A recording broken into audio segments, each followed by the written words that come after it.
Bienvenidos a Católicos Unidos en Cristo. Este es el capítulo 3 del Vaticano. Por favor, si te gusta el contenido, suscríbete, da like y comenta. Después de cenar, se dirigieron en coche al Vaticano. Billy aparcó en el patio del Belvedere y condujo a Elías por un camino en directo a través de una serie de vestíbulos, ascensores y escaleras hasta las oficinas de la Secretaría de Estado. Se metió en un despacho apartado del pasillo principal, del que salió al cabo de un momento, abrochándose una sotana negra ribeteada de púrpura y una abertura con pliegue violeta a la altura del estómago. Camuflaje, dijo Billy.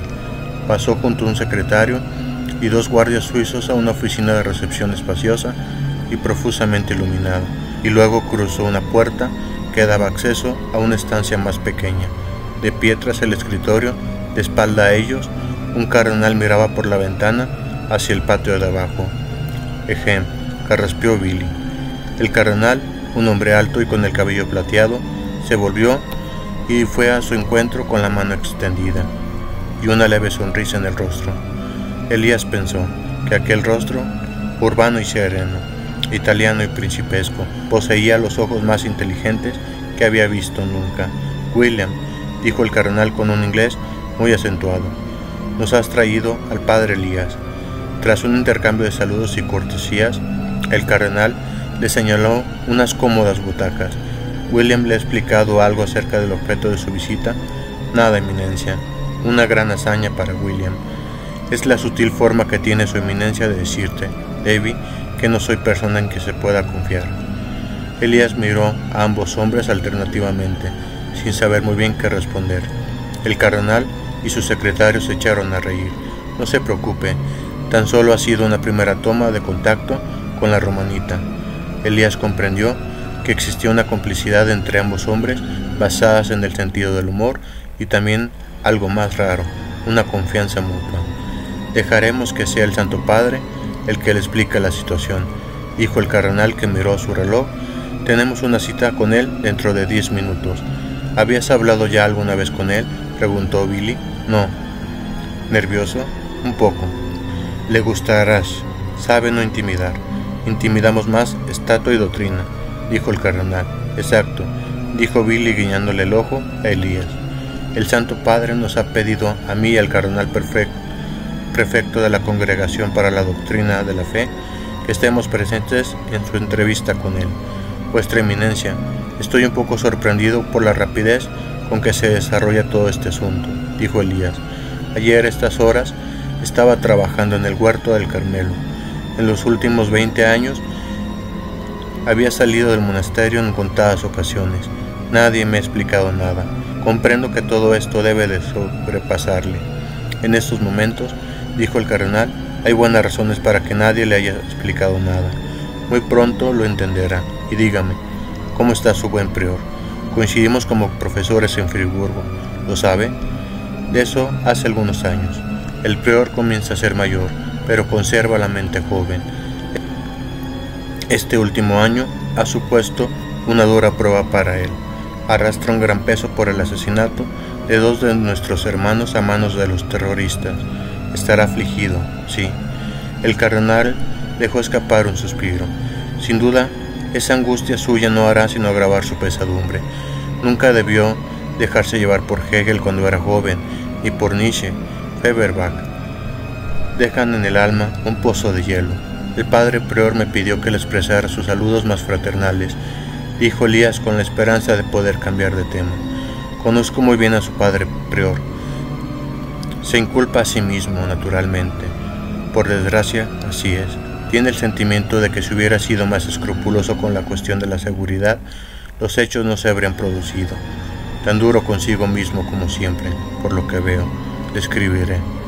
Han pasado cosas últimamente. Los seguidores del culto al Nuevo Mundo tienen sus cuarteles generales en Haifa.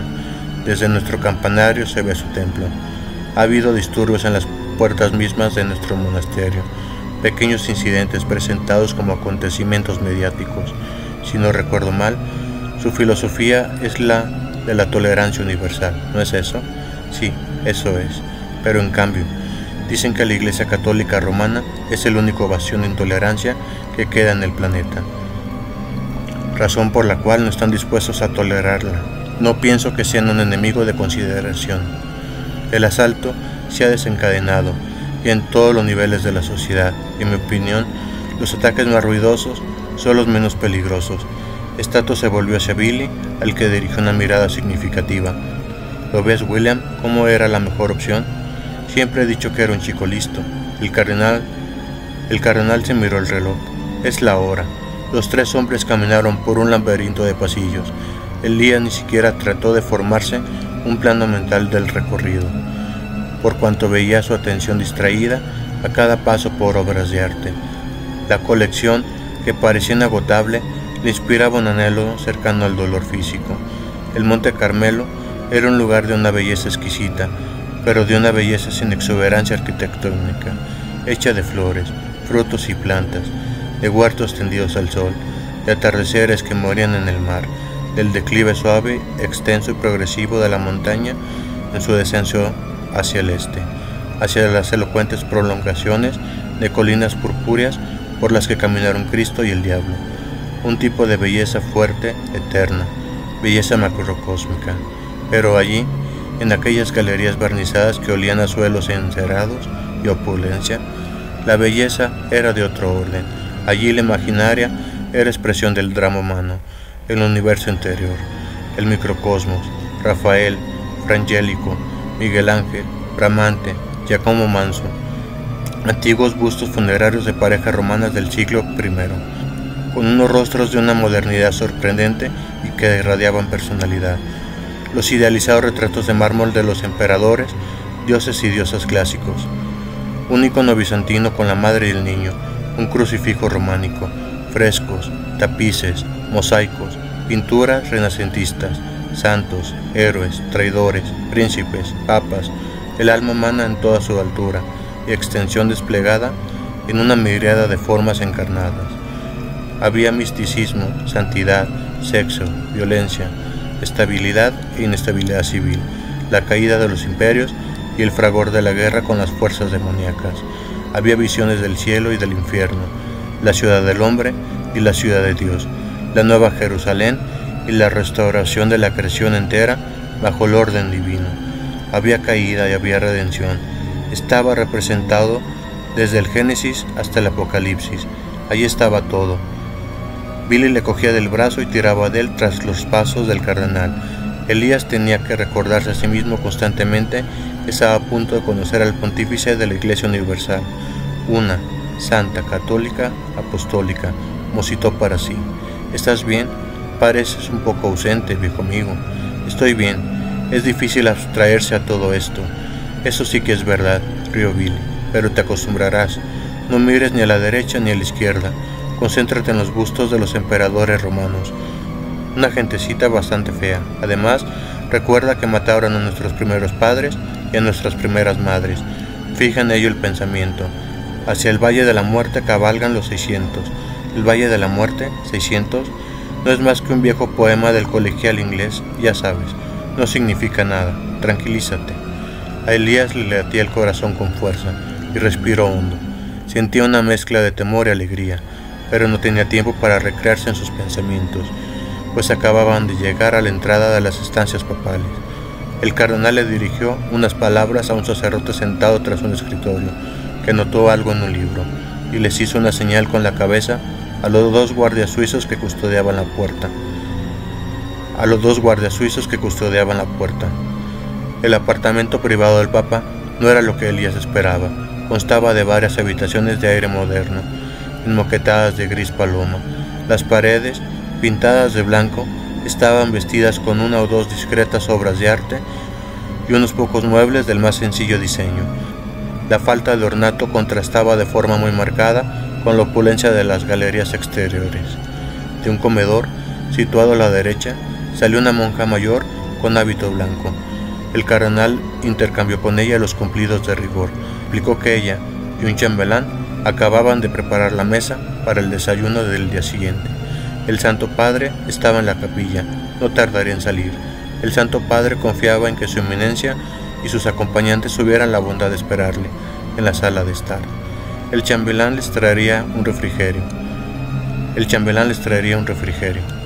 cardenal y la monja se despidieron con una leve reverencia y ella desapareció por la entrada principal. Billy le apretó el brazo a Elías y le dijo: «Yo también me voy. Luego nos vemos en el despacho de Stato y me das parte». El cardenal y Elías se acomodaron en la sala de estar. El único cuadro de la estancia era un icono ruso que representaba la crucifixión, con un cirio votivo rojo que ardía bajo el mismo. Bajo una claraboya floreció un arriete de arbolillos en sus maceteros. El sofá y las 4 butacas tapizadas de blanco estaban en el límite del concepto de comodidad, pero en cualquier caso evitaban cuidadosamente el lujo. ¿Sorprendido?, preguntó el cardenal. Sí. La decoración es como es él, explicó. Simplicidad en las formas. Señaló la cruz con un gesto. Y santidad. En aquel momento entró el Papa en la estancia. No era un hombre de elevada estatura, de talla moderada. Andaba ligeramente encorvado, circunstancia que pasaba casi inadvertida a causa de su rostro, que atraía la atención con dulce exigencia de incondicionalidad.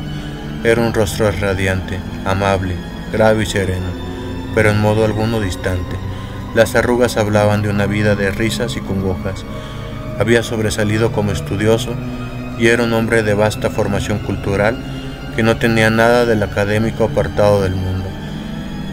Quizá uno de los filósofos más destacados del siglo había aceptado con reticencias su nombramiento de obispo. Fue lo que forjó al hombre. Las décadas que siguieron, las últimas del siglo XX, le confrontaron con la mayor parte de los graves conflictos morales y sociopolíticos de la centuria, durante los cuales había aprendido a desenvolverse bajo el fuego de discreción enemigo, no solo como profesor, sino también como pastor de almas. Había sido agraciado con el don de transmitir el mensaje del Evangelio como una realidad que cualquiera podía vivir. Hacía la bondad creíble. Había dejado en el mundo la impronta de su convicción de que la verdad y el amor estaban hechos para caminar de la mano, no para estar enfrentados entre sí. Una revelación que había caído por largo tiempo en desuso. Se lo hubiera tomado o no el mundo en serio, o lo hubiera escuchado siquiera. Eso era algo que cada día se convertía en objeto de discusión. Si eran muchos los que le habían escuchado, eran muchos también los que lo habían hecho para rechazarlo. Elías se dejó caer de rodillas y le cogió al pontífice la mano del anillo con intención de besarlo, pero el Papa le agarró por los brazos e hizo que se levantara. «Padre Elías, bienvenido a San Pedro». «Gracias, Santo Padre». «¿Ha tenido un buen viaje? Estará cansado. Por favor, vengan todos y sentémonos». El Papa eligió el centro de un grupo de 3 butacas enfrente de una cuarta, sola. Stato ocupó el asiento situado a su derecha y un hombre delgado con el pelo blanco se sentó en la butaca de su izquierda. Aquel debía de ser Doctrina, el prefecto para la Congregación para la Doctrina de la Fe, la institución encargada de salvaguardar la pureza de las enseñanzas de la Iglesia. Tras las presentaciones, Elías se sintió enjuiciado por el prefecto, cuyos ojos fríos y claros parecían implantados en aquel rostro transparente. «Me gusta mucho su artículo sobre espiritualidad bíblica», dijo el prefecto. «Muestra usted valor al escribir, evitando además dejarse llevar por el frenesí de los recores personales». «Gracias, Eminencia. Hay muy pocos exégetas partidarios de sus posiciones. La crítica bíblica está dominada por el pensamiento moderno, de modo que existen intereses creados que desaprueban sus hipótesis. Los descubrimientos recientes en Éfeso y en el Mar Muerto son hechos objetivos. Creo que servirán para restituirles la cordura a muchos eruditos». «Deseo que tenga razón, padre. En cualquier caso se le restituirá a los que sean sinceros. A quienes tienen otras prioridades no les afectará. Cabe la esperanza de que los códices sirvan como mínimo para que los disidentes tomen conciencia de su subjetividad, que sea un momento de gracia». «Cuando un erudito se da cuenta de que se ha dejado llevar por la subjetividad», intervino Stato, «el momento que se produce es el de un doloroso despertar. Así se prueba un hombre. Si es honesto, intelectualmente hablando, reexamina sus opiniones y comienza de nuevo, y mejora como investigador, en mi opinión, gracias a su humildad. De todo ello puede emanar mucho bien», dijo el Papa, «más que la mera restitución de la cordura a nuestros eruditos católicos. Por encima de todo está la realidad evangélica. Este descubrimiento forma parte de los planes de la providencia divina, pues el Señor ha revelado los manuscritos en el momento preciso de la historia en que más necesarios eran. El chambelán introdujo una mesita auxiliar con ruedas sobre la que había una tetera, una jarra de café, copas y platillos, pan negro con mantequilla, queso y galletas de limón. El chambelán sirvió en primer lugar a Elías, advirtió al monje con cierta incomodidad, a continuación a los cardenales y por último al Papa. «Padre», dijo el Papa, «se preguntará por qué le hemos hecho venir a Roma en circunstancias tan desacostumbradas. Sí, vuestra santidad, el asunto que nos ocupa está relacionado con la arqueología tan solo de un modo superficial. Se trata en realidad de una cuestión sumamente delicada, por lo que le pido que guarde la discreción más absoluta con respecto a los temas que vamos a tratar de inmediato. Por supuesto, el destino de muchas almas depende de lo que salga de esta reunión que estamos celebrando». Elías esperó. «Voy a pedirle al cardenal secretario de Estado que nos describa cierta situación a la que se enfrenta en estos momentos la Iglesia.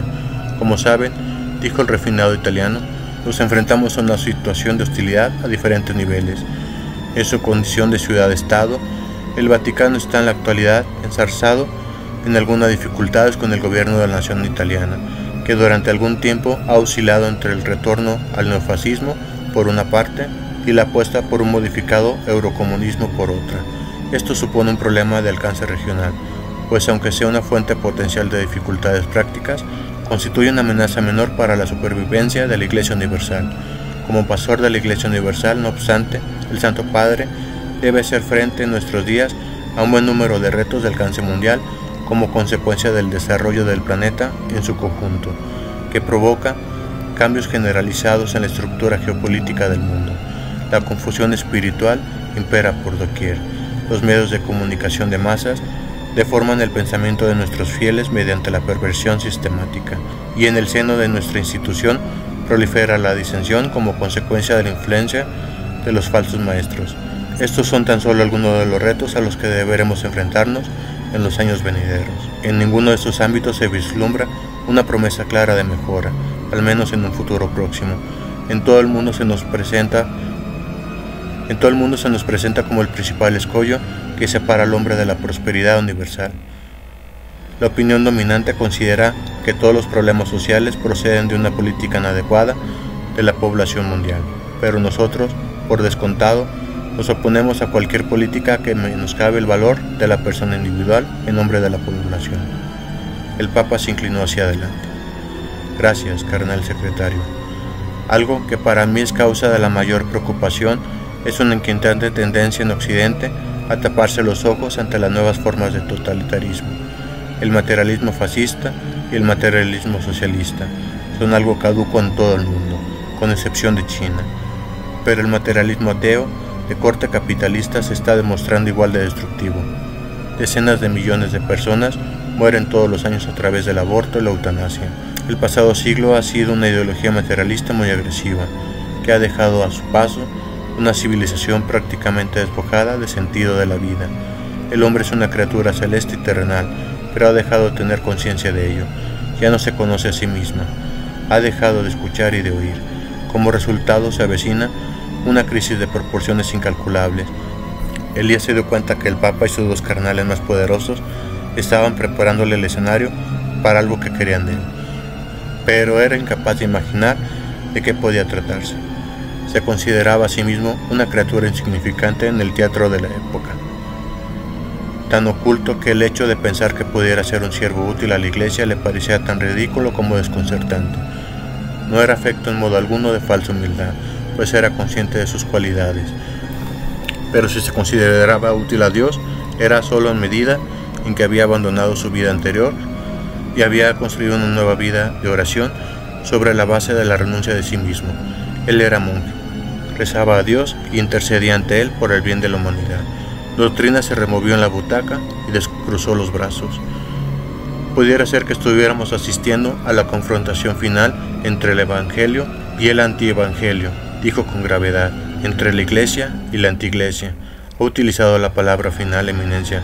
¿Está hablando en términos apocalípticos? Los tres hombres movieron la cabeza en señal de asentimiento. ¿Se refiere entonces al apocalipsis final? Las Escrituras nos dicen que no hay ningún hombre que conozca la hora ni el día de la venida del Hijo del Hombre, dijo el Papa, pero cada generación está llamada a velar. Santo Padre, ¿me permitirá que le pida alguna aclaración? ¿Cree personalmente que ha llegado el tiempo anunciado por los profetas del Antiguo Testamento, por nuestro Señor mismo y por San Pablo y San Juan en el Nuevo Testamento? El Papa miró al suelo, con unos ojos en los que afloraba una gran aflicción, de un género que ningún otro ser humano es capaz de experimentar.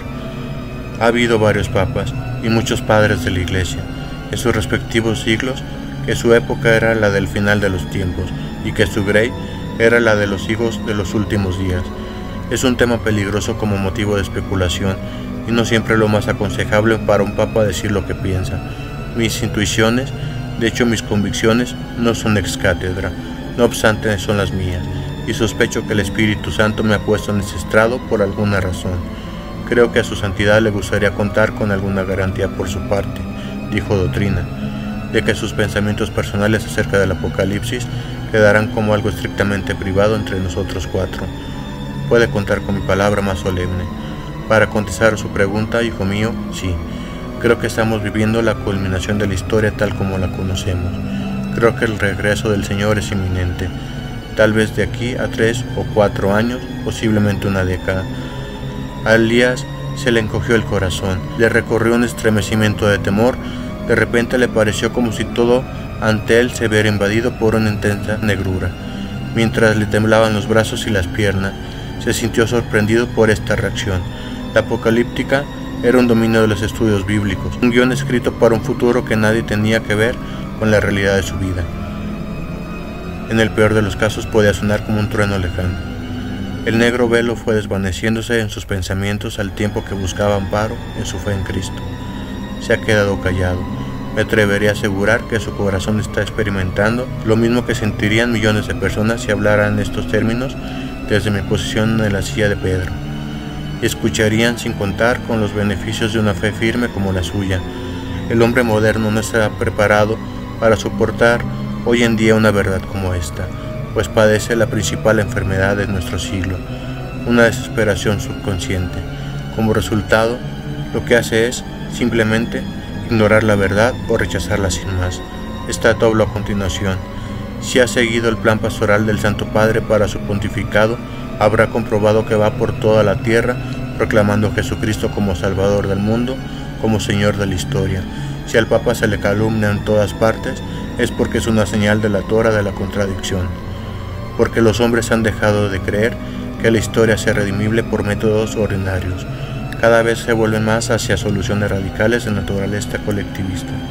El marxismo y el fascismo son formas brutales del mismo principio.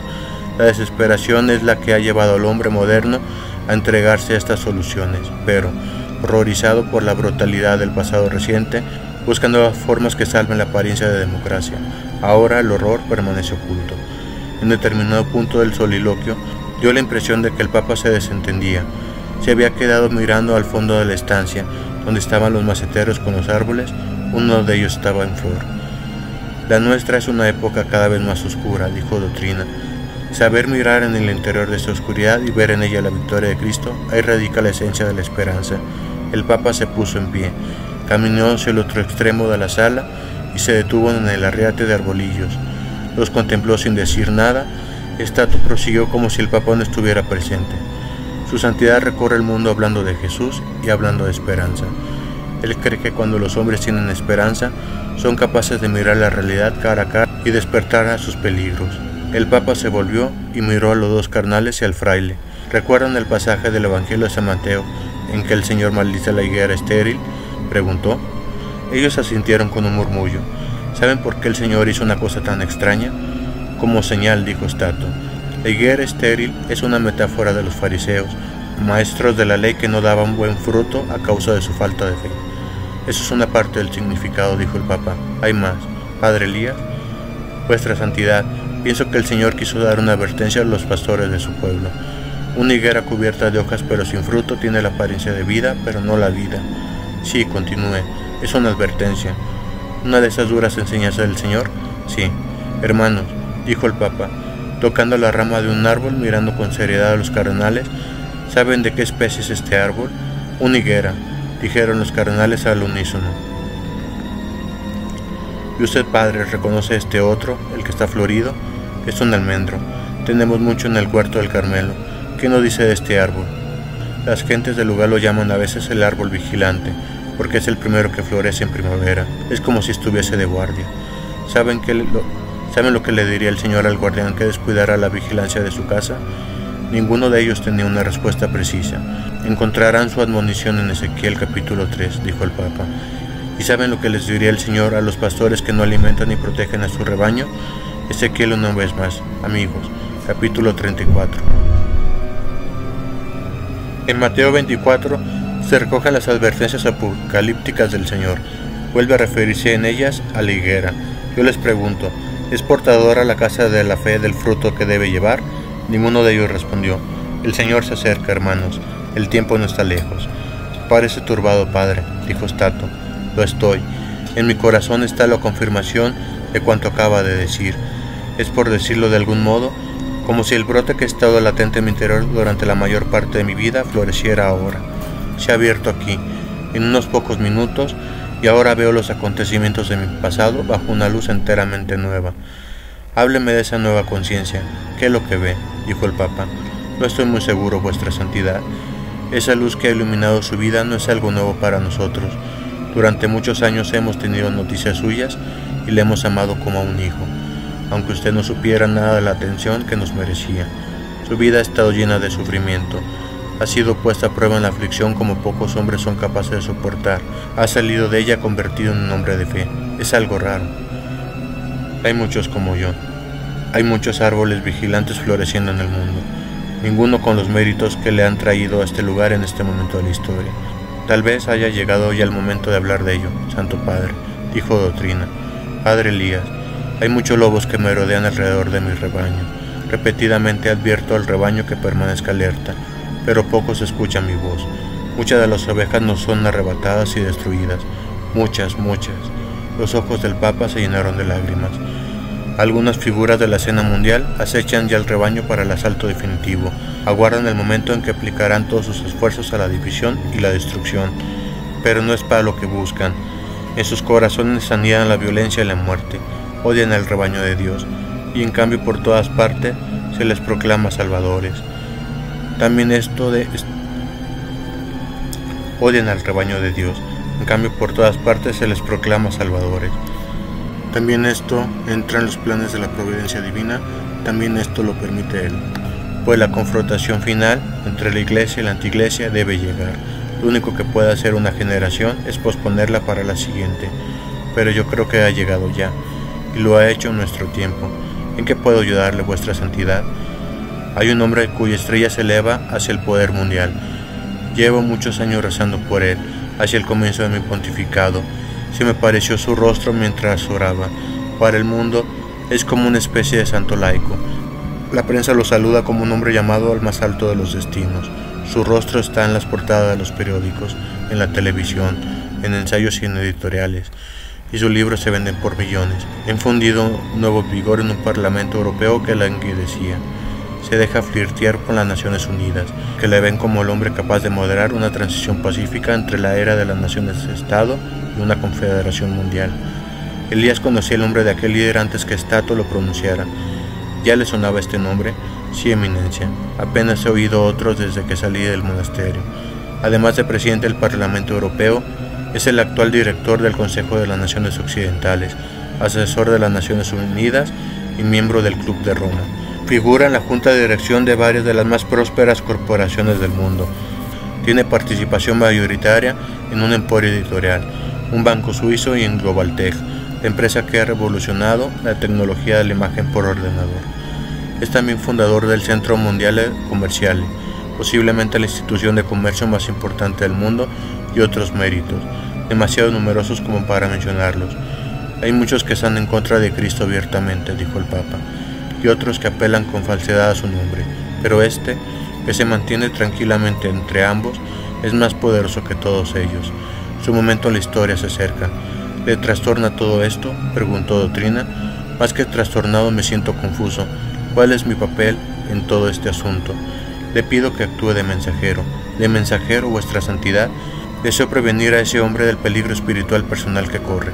Quiero advertirle que podría arrastrar al mundo al abismo. ¿No sería más efectivo un encuentro personal directamente con él? Le he pedido que me visite, pero no vendrá. Siempre surge alguna excusa. Ahora sé que es un hombre que actúa con gran astucia política. ¿Por qué no quiere venir? Quiere que la prensa mundial refleje que no es él el que va al Papa, sino que es el Papa el que va a él. Yo iré a él gozoso y le lavaré los pies si supiera que con ello iba a estimular su alma al arrepentimiento. Pero él solo vería en este gesto la fruta madura que le cae en las manos. Haría más mal que bien. Los medios de comunicación no dejarían escapar la oportunidad, intervino Stato. Una fotografía así tendría para él un gran valor propagandístico. De ahí saldrían miles de artículos de prensa. Su intención es servirse de la Iglesia mientras le sea útil, dijo el Papa, pero en realidad la desprecia, porque nunca ha comprendido su naturaleza divina. No comprende dónde radica su fuerza. Piensa que no es más que una institución humana.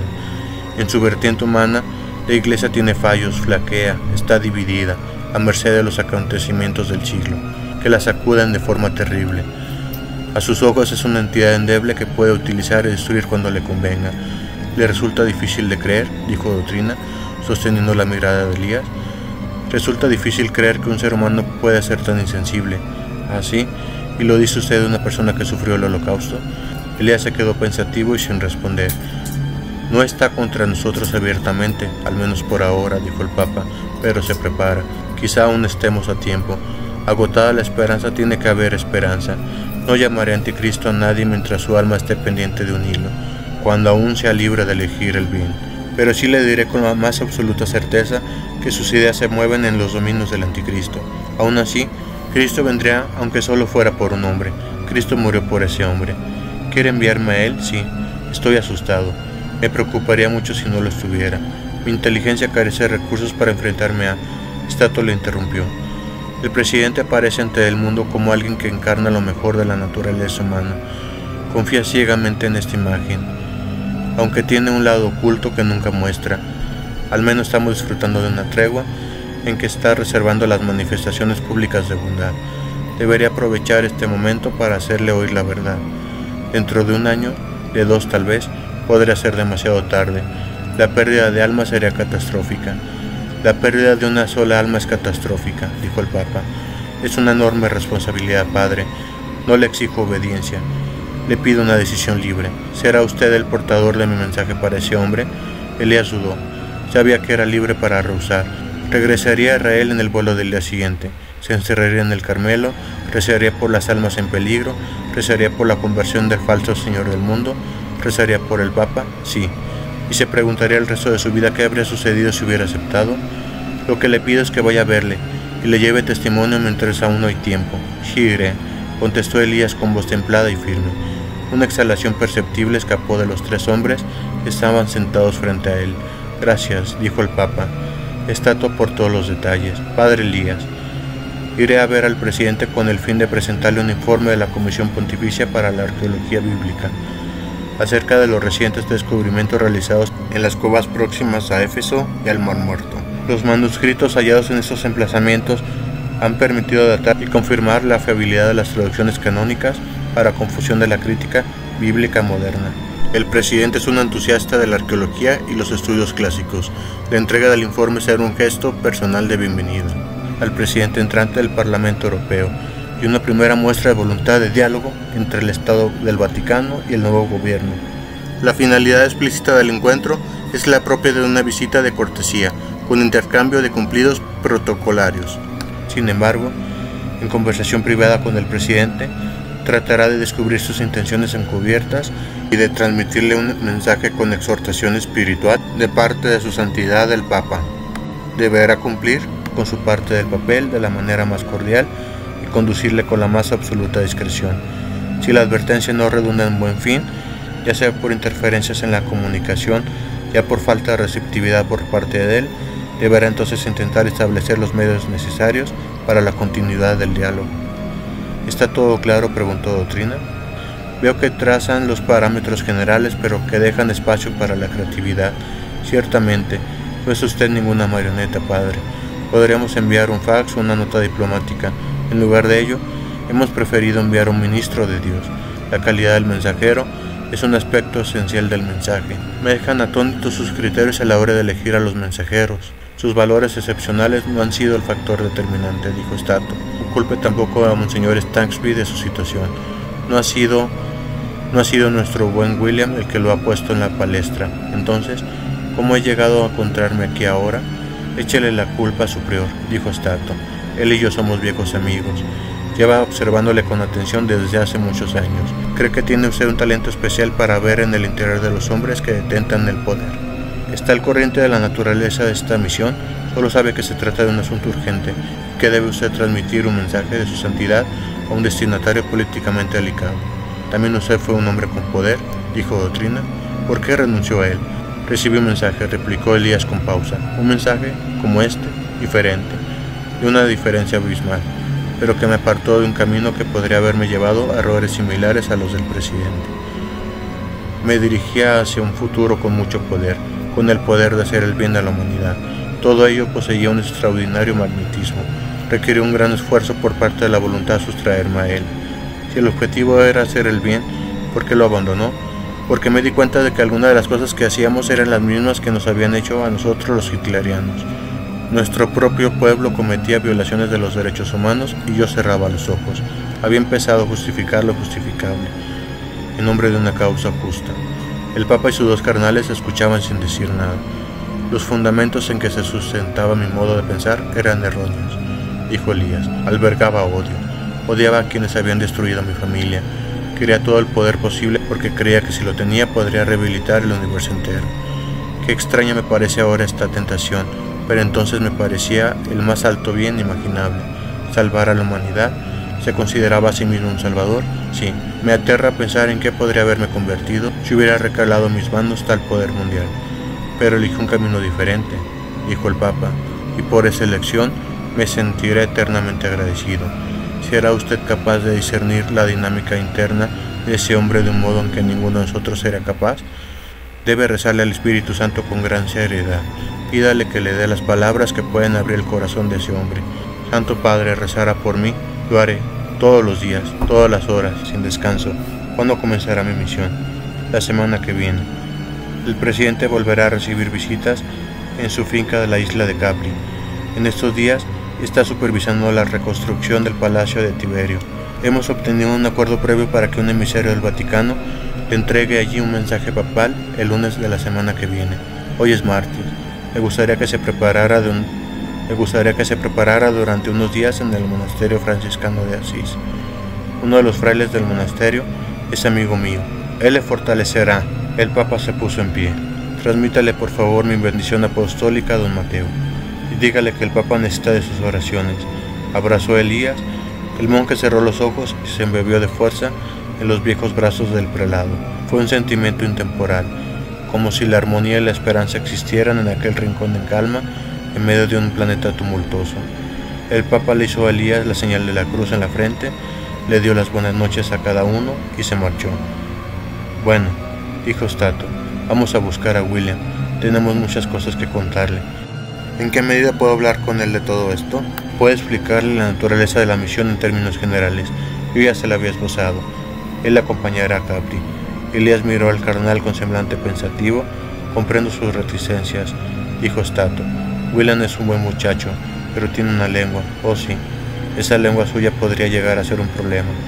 Ya le he insistido acerca de la necesidad de confidencialidad absoluta. Elías asintió con la cabeza. Es posible que necesite que se lo recuerden, dijo Stato. Adelante hacia Mordor, exclamó Billy, blandiendo una espada invisible. Mordor es a Capri a donde vamos. Una licencia poética, Debbie.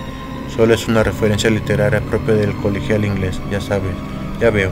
Tú nunca acabas de entender del todo mis enajenaciones mentales, ¿verdad? Yo siempre sé. Confío en que tú sabrás de lo que estás hablando. Confío en que tú sabrás de lo que estás hablando. Yo siempre sé de lo que hablo. Es la imagen lo que confunde al equipo contrario. ¿Me comprendes? La táctica de Billy el niño. Te sorprendería lo útil que puede resultar. Cuando la gente se cree que eres un cretino ambicioso, suelen decir delante de ti todo tipo de cosas, y así revelan lo que piensan, y sabes por dónde van y qué es lo que les interesa. ¿De modo que eres una especie de espía del Vaticano? Y le resopló. No existen tales seres, pero vale para conocer a tu adversario. Yo diría que alguno de nuestros peores enemigos está muy cerquita de casa. La cosa es tan seria como piensan algunos. Billy se arrellanó en el sillón y miró por la ventana del apartamento hacia la bóveda iluminada del cielo romano nocturno. Exhaló un suspiro. Solo es necesario un Judas, uno solo. Removió la copa y la vació de un trago. ¿Tú sabes si hay algún Judas en activo en nuestros días, en el seno de la iglesia? Los hay a montones. ¿Próximos al Santo Padre? Así lo creo. Ciertamente hay miembros de la curia que nunca se han mostrado muy contentos con la elección papal. El Papa echó el freno a su interpretación del Vaticano II. Ahí ya tienes un montón de insatisfechos. Pero, ¿y el espíritu de obediencia y de humildad? Una pregunta. ¿Es que no lo ven? ¿No saben reconocer la tentación? La tentación comienza por pequeñas cosas, Debbie.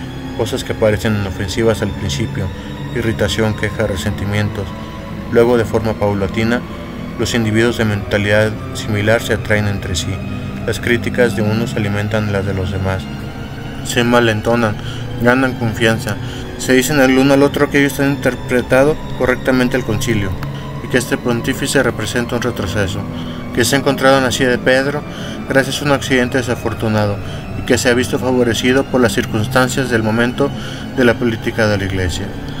Hasta que todo esto se les sube a la cabeza y con el tiempo acaban convencidos de que están salvando a la Iglesia, que la están llevando a pesar de ella misma y a pesar del Papa al siglo actual. Y no ven el orgullo diabólico que se esconde en tal postura. Son prelados embebecidos de romanita. Con el paso del tiempo han llegado a creer que la política de la manipulación es la que gobierna la Iglesia. ¿Qué sitio tiene el Espíritu Santo en todo esto?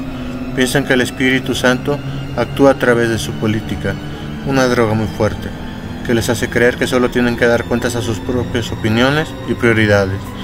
¿Sabes tú quiénes son esos hombres? El rostro de Billy se demudó de expresión. Miró con intensidad a Elías y señaló hacia el techo. Se levantó y fue a golpear con la palma de la mano en cada una de las 4 paredes de la habitación. ¿Qué pretendes decirme? Creo que será mejor que no sigamos con esa conversación por el momento. ¿Por qué? ¿Qué sucede? Salgamos a dar un paseo. En el centro preciso del parque, rodeado de cipreses susurrantes, Billy dijo: hay pruebas suficientes de que alguien ha estado vigilando por medios electrónicos altas personalidades del Vaticano. El prefecto descubrió el mes pasado un micrófono oculto en su despacho y han entrado intrusos en algunas otras oficinas. Creo que es mejor que supongamos que mi apartamento es objeto de escuchas. Por mi escritorio pasa una buena cantidad de información delicada y, como quizás hayas adivinado, no siempre conservo la discreción debida en mis conversaciones. Tengo que ir con más cuidado con la lengua. ¿Cabe la posibilidad de que se hayan infiltrado en los aposentos de su santidad? Cuando el servicio de seguridad inspeccionó los espacios en que se mueve el Papa, encontramos un micrófono oculto en el escritorio de su secretaría, pero su apartamento está limpio. Me alegra saberlo. La charla de anoche tocó un tema muy delicado. Probablemente te pediría reunirse allí porque es el lugar más seguro de todos. Sabe Dios que cualquiera que escuche escondida las conversaciones del Santo Padre, lo único que oirá son palabras edificantes. Apuesto en que menos de una semana pide que le bauticen. Antes te has referido a un Judas, a unos cuantos. Para ser más exactos, ¿conoces sus nombres? No pondría la mano en el fuego. Yo creo que el Santo Padre sabe quiénes son, pero hay que entenderle. Él es un santo de verdad, David. Jamás acusa a nadie. Extiende su caridad a todo el mundo, incluso a aquellos que sabe que son sus más tenaces opositores en la curia. ¿Son leales el prefecto para la doctrina de la fe y el secretario de Estado? Por completo. Los escogió él en persona. Doctrina y Estado tienen una personalidad muy diferente el uno del otro, radicalmente diferente, pero ambos aman a la Iglesia y al Santo Padre. Son cargos para los que se requiere valor. Doctrina, especialmente, no es una persona muy popular. ¿Ya te has dado cuenta? Es verdad. Es probable que sea el hombre más impopular del mundo. A sus espaldas le llaman el Gran Inquisidor. La prensa lo caricaturiza burdamente de eminencia grise. La fuerza siniestra agazapada tras el trono. Pero no es cierto. Es un hombre humilde con los nervios de acero. Cumple con su trabajo. Llamar a capítulo a quien enseña falsedades en nombre de la Iglesia. Y no da abasto últimamente. Jamás le he visto perder la serenidad. Es asombroso. La suya es una clase de santidad diferente. tal vez más resistente que la del Papa. Creo que desde buen principio aceptó que sería despreciado por cualquiera que tuviera algo contra la fe, sabiendo que sería vilipendiado en especial por los medios de comunicación. He simpatizado con él. Sabía que te pasaría. Actúa sin astucia. Es transparente como el agua. Odia a la romanita con pasión, nunca se sirve de ella. Y Estato, mi superior, es de ese tipo de príncipes de la iglesia a los que todo el mundo admira. Incluso sus detractores le respetan. Es algo así como un genio cuando se trata de diplomacia internacional. Y es un maestro de la romanita. Tampoco es que le guste necesariamente, pero se sabe manejar muy bien con ella, y suele salirse con la suya utilizándola. El Santo Padre sabía con quién se la sabía cuando le pidió que tomara, bajo su cargo, la oficina de Estado. ¿Confías en él? Al 100%. Es un admirador brillante, tremendamente inteligente. Yo no diría que sea exactamente un santo. Tiene un genio, pero es un hombre encarnizadamente justo. ¿Por qué su santidad no le ha elegido a él para comunicarse con el hombre de Capri? Aquí demuestras tu ingenuidad. El nuevo presidente conoce a la romanita. Ya supone que le visitarán las delegaciones para entablar juegos de salón. Lo último que espera es un misionero que trate de convertir su alma. Elías se sentó en un banco del parque entre las sombras. Todo eso me sobrepasa, Billy. Es demasiado grande para mí. Billy se sentó a su lado. Por supuesto que es demasiado grande. ¿Crees que el Santo Padre sería tan tonto como para elegir a alguien que se considerara capaz de arreglárselas? ¿Crees que el Santo Padre sería tan tonto como para elegir a alguien que se considerara capaz de arreglárselas? No, él sabía que enseguida pelearías a tu debilidad. Ahí es cuando empieza el trabajo de verdad, ¿no es así? Cuando descubrimos que una cosa es demasiado grande para nosotros. ¿Cuánto me gustaría poder hablar en esos momentos con nuestro amigo Pedro, Billy? Él reza por ti, amigo mío, y también el Espíritu Santo está al quite. Además, ¿hay alguien más que te ayuda? ¿Quién? Yo, exclamó Billy, blandiendo su espada invisible. Elías no sonrió. Adelante, hacia Mordor, gritó Billy riendo en la oscuridad.